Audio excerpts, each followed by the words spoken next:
अस्सलाम वालेकुम 9 क्लास, क्या हाल चाल है बच्चों आप लोग के। उम्मीद है बेटा आप सब खैर खैरियत से होंगे।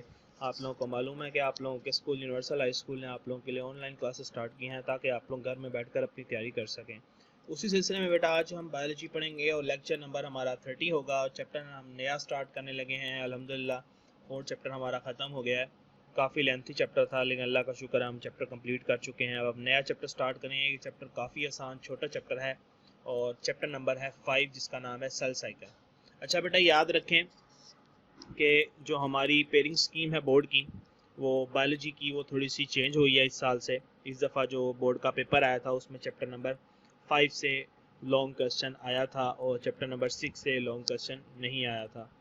तो ये चीज़ आप लोगों ने अब नोट डाउन कर लेनी है अपनी पेयरिंग स्कीम के अंदर कि अब जो हमारे पास लॉन्ग क्वेश्चन आएगा वो चैप्टर नंबर 5 से आएगा और चैप्टर नंबर 7 से आएगा। चैप्टर नंबर 6 से लॉन्ग क्वेश्चन इस साल यानी आप लोगों ने जब पेपर देने हैं बोर्ड के तो नहीं आएगा।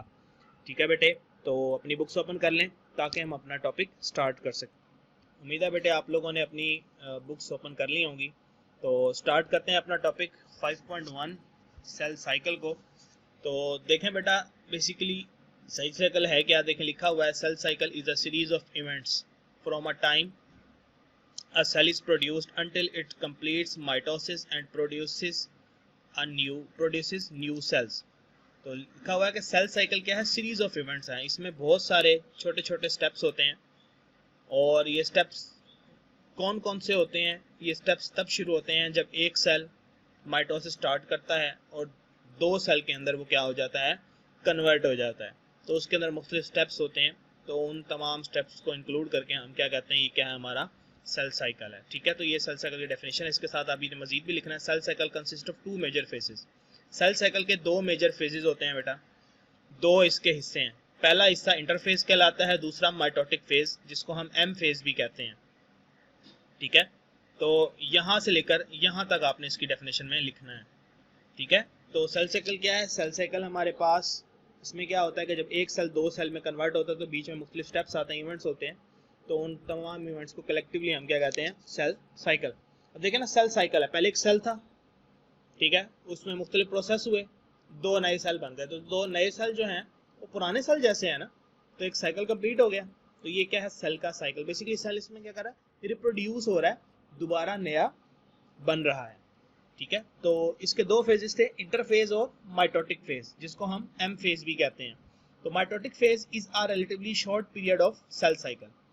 तो ये आपके पास एमसीक्यू है कि जो माइटोटिक फेज है वो क्या होता है, छोटा फेज होता है as compare to interphase. It alternates with a much longer interphase where cell prepares itself for division. कहता है माइटोटिक फेज जो है वो छोटा फेज होता है और ये बिल्कुल ऑपोजिट होता है जो किसके आपके इंटरफेज के। और इंटरफेज एक लंबा फेज होता है और इंटरफेज में क्या होता है, सेल बेसिकली अपने आप को तैयार करता है ताकि वो सेल डिवीजन कर सके। आगे चलते हैं तो बेटा ये आपने एमसीक्यूज के लिए कर लेनी है लाइन। तो नेक्स्ट चलते हैं, तो लिखा है interphase is the time when cells metabolic activities is very high as it performs its various functions. It is divided into 3 phases: G1 first gap, S synthesis and G2 second gap। तो इसके साथ एक और भी होता है G not phase. ठीक है बेटे, तो ये इंटरफेस की आपके पास क्या हो गई, डेफिनेशन हो गई। और ये आपके पास लॉन्ग क्वेश्चन में भी आ सकता है। ठीक है, कि define cell cycle, write a note on interface, या define interface, write down its phases. ठीक है, तो इंटरफेज क्या होता है, इंटरफेज वो फेज है जिसमें सेल अपने आप को तैयार करता है, उसमें उसकी मेटाबॉलिक यानी केमिकल जो रिएक्शंस हैं वो बहुत ज़्यादा फास्ट होते हैं। सेल अपने आप को प्रिपेयर कर रहा होता है, मतलब वो अपनी प्रोटीन बना रहा होता है, अपने जो है वो डिफरेंट ऑर्गेनेल्स को डबल कर रहा होता है ताकि वो क्या कर सके, सेल साइकिल को स्टार्ट कर सके। तो आगे चलते हैं बेटा, अब हम पढ़ते हैं इसके 3 फेजेस थे, G1 फेज था, S फेज था और G2 फेज था। तो G1 फेज को स्टार्ट करते हैं बेटा। देखें लिखा हुआ है कि after its production a cell starts its cell cycle in G1 phase। तो कहता है कि जब हमारे पास जो इंटरफेस स्टार्ट होता है तो उसमें सबसे पहला फेज आता है G1 फेज। G1 फेज में हमारे पास क्या होता है कि सेल साइकिल जो है वो स्टार्ट हो चुका होता है। During this phase cell increases its supply of protein, increase number of organelles such as mitochondria, ribosomes and grows in size. इस फेज में सेल क्या कर रहा होता है, प्रोटीन की सप्लाई बढ़ा देता है, अपनी नंबर ऑफ ऑर्गेनेलीज बढ़ाता है, और क्या करता है, उसका साइज क्या हो जाता है, बड़ा हो जाता है। This phase is also marked by synthesis of various enzyme that are required in next phase, S phase, for the duplication of chromosome. इस फेज के अंदर ऐसे एंजाइम्स भी बनते हैं जिन्होंने नेक्स्ट फेज में जाके क्रोमोसोम्स को डबल करना होता है। आगे चलें बेटा तो देखें हमारे पास एक एमसीक्यू लिखा हुआ है, typical interface last for at least 90% of total time required for the cell cycle. कहता है एक सेल साइकिल में जितना टाइम चाहिए होता है उसका 90% हिस्सा किसमें गुजरता है, इंटरफेज में गुजरता है। तो ये एमसीक्यू है, इसको एमसीक्यू को मार्क कर लें। नेक्स्ट चलें एस फेज में, तो देखें इसमें लिखा हुआ in this phase cell duplicates its chromosome, as a result each chromosome consist of 2 sister chromatids. कहता है कि जो हमारे पास एस फेज है, एस फेज के अंदर क्या होता है कि जो हमारे क्रोमोसोम्स हैं वो डबल हो जाते हैं और 2 सिस्टर क्रोमेटिड्स की फॉर्म में आ जाते हैं। ठीक है, अब ये क्या क्रोमेटिड्स क्या होते हैं बेटा, इसकी तरह ये मैं आगे आपको दिखा दूंगा। ठीक है, आगे आएगा तो मैं आपको डायग्राम से दिखा देता हूँ। इसको पहले पढ़ लेते हैं। G2 फेज में आ जाएं। ठीक है, तो G2 phase cell prepares proteins that are essential for mitosis, mainly for the production of spindle fibre. कहता है कि जो G2 फेज है इसमें सेल क्या करता है, प्रोटीन बनाता है जो कि माइटोसिस के लिए, यानी जो आगे एम फेज शुरू होना है उसके लिए जरूरी होती हैं, खासकर स्पिंडल फाइबर बनाने के लिए। कहता है after G2 phase of interface cell enters a division phase called M phase and it is characterised by mitosis in which cell divide into 2 daughter cells. कहता है कि G2 फेज के बाद सेल क्या होता है, नए फेज में यानी इंटरफेस से अब एम फेज में आ जाता है, जिसको हम माइटोसिस कहते हैं। और माइटोसिस में क्या होता है, एक सेल से 2 सेल बनते हैं। याद रखें कि एम फेज 2 तरह का होता है, माइटोसिस भी हो सकती है और मियोसिस भी हो सकती है। ठीक है, तो वो जो G2 फेज है, G2 फेज के बाद सेल माइटोसिस में भी जा सकता है, मियोसिस में भी जा सकता है।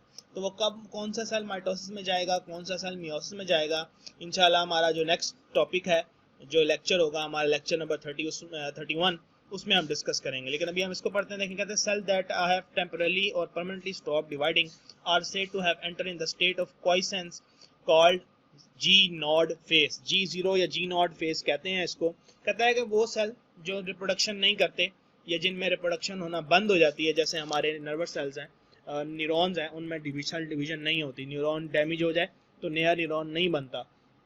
ठीक है, लेकिन स्किन के सेल डैमेज होते हैं, नए सेल बनते हैं। तो कहता है उसको हम कहते हैं क्वाइसेंस। क्वाइसेंस मतलब सेल स्लीपिंग कंडीशन में चला जाता है। जब रिक्वायरमेंट होगी वो रिप्रोडक्शन में चला जाएगा, जब रिक्वायरमेंट नहीं है तो वो क्या होगा, जी नॉट फेज में चला जाएगा। तो इंटरफेस के बाद कुछ सेल जी नॉट फेज में चले जाते हैं जिनको रिप्रोडक्शन की रिक्वायरमेंट नहीं होती, जिनको होती है वो क्या होते हैं, नेक्स्ट फेज में चले जाते हैं। ठीक है, तो जी नॉट फेज के क्वेश्चन हम डिटेल में बता दिए। देखें, in multicellular eukaryote cell enter G naught phase from G1 and stop dividing. कहता है G1 के बाद जो प्रोकैरियोट्स हैं उनमें जी नॉट में फेज, जी नॉट में जो, सॉरी मैंने उल्टा बता दिया आपको। कहता है मल्टीसेलुलर यूकैरियोट्स में जो सेल्स जी नॉट फेज में होते हैं, ठीक है, cells enter G naught phase from G1 phase, यानी G1 फेज से वो किस में आ जाते हैं, जी नॉट फेज में आ जाते हैं।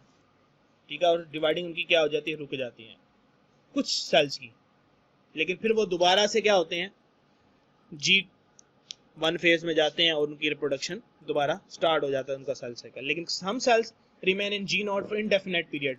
कहता कुछ सेल ऐसे हैं जो जिंदगी भर जी नॉट में रहते हैं, न्यूरॉन्स है उसमें। ये आपके पास एमसीक्यू है। ठीक है, उसके बाद कहता है some cells enter G naught phase semi permanently, कुछ देर के लिए जाते हैं। For example liver and kidney cells, skin cells. Many cells do not enter G naught phase and continue to divide throughout and life. For example, epithelial. कहता है कुछ cell तो G naught में जाते ही नहीं। एपिथेलियल मतलब हमने पढ़ा था एपिथेलियल टिश्यू। एपिथेलियल टिश्यूज के जो सेल्स हैं वो कभी भी नहीं जाते। क्यों? क्योंकि वो हमेशा टूट रहे होते हैं, नए बन रहे होते हैं, टूट रहे होते हैं, नए बन रहे होते हैं। तो इस वजह से वो G naught फेज में एंटर ही नहीं होते।